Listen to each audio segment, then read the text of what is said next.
ओम नमो भगवते वासुदेवाय नमः। कार्तिक महात्म का 33वां अध्याय।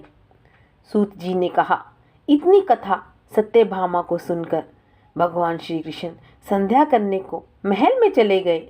यह कार्तिक मास का व्रत भगवान विष्णु को अति प्रिय है तथा भक्ति को प्रदान करने वाला है। रात्रि जागरण, प्रातःकाल का स्नान, तुलसी वट संचन, उदापन, दीपदान, यह 5 कर्म भगवान विष्णु को प्रसन्न करने वाले हैं, इसीलिए इनका पालन अवश्य करना चाहिए।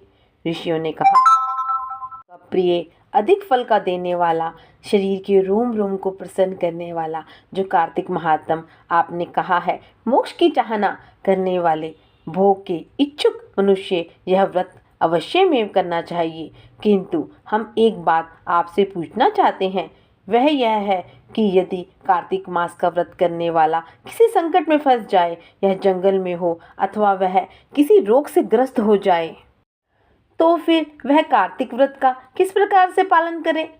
क्योंकि यह विष्णु जी का अतिशय प्रिय और मुक्ति प्रदान, भक्ति प्रदान करने वाला व्रत है और किसी तरह भी नहीं छोड़ना चाहिए। श्री सूत जी ने उत्तर दिया, यदि कार्तिक व्रती किसी संकट में फंस जाए तो वीरता के साथ शंकर जी और भगवान विष्णु के मंदिर पास हो और उसमें जाकर रात्रि जागरण करे। अगर घना जंगल हो तो फिर पीपल के पेड़ के नीचे अथवा तुलसी के वन में जाकर जागरण करे और भगवान विष्णु जी की मूर्ति के सम्मुख बैठकर विष्णु जी का कीर्तन करे। और ऐसा करने से 1000 गौओं के दान के बराबर फल मिलता है। जो मनुष्य विष्णु जी के कीर्तन में बाजा बजाता है उसे वाजपेयी यज्ञ के बराबर फल मिलता है। और जो हरि कीर्तन में नृत्य करने वाले प्राणी को समस्त तीर्थों में स्नान करने का फल मिलता है। और किसी संकट के समय या रोगी को हो जाने पर यदि जल ना मिल सके तो केवल भगवान विष्णु के नाम मात्र से मार्जन ही यह कर ले। और यदि उद्धापन ना कर सके तो व्रत की पूर्ति के लिए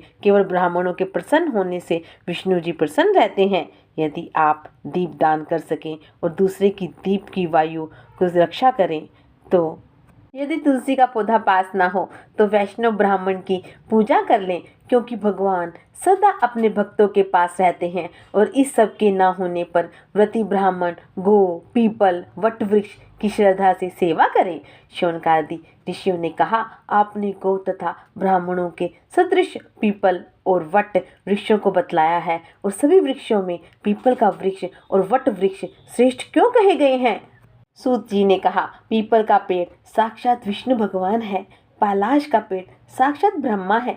इन वृक्षों की पूजा, सेवा, दर्शन से सब पापों का नाश होता है। ऋषियों ने कहा, हे प्रभु, हम लोगों में इसमें शंका है, ब्रह्मा, विष्णु, शंकर वृक्ष रूप क्यों हो गए? आप कृपा करके हमें बतलाइए। श्री सूत जी ने कहा, प्राचीन काल में भगवान शंकर और पार्वती जी विहार कर रहे थे और उस समय उनके विहार में विघ्न डालने के विचार से ब्राह्मण का रूप धारण करके अग्निदेव वहां आ गए और विहार के आनंद का नाश हो जाने के कारण क्रोध में भरकर श्री पार्वती जी ने समस्त देवताओं को श्राप दे डाला।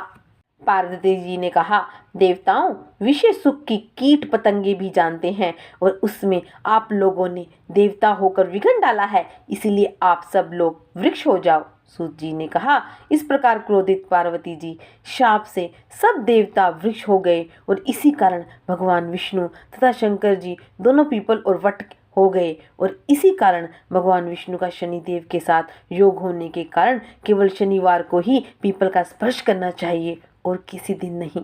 ओम नमो भगवते वासुदेवाय नमः। इस प्रकार से 33वां अध्याय समाप्त होता है।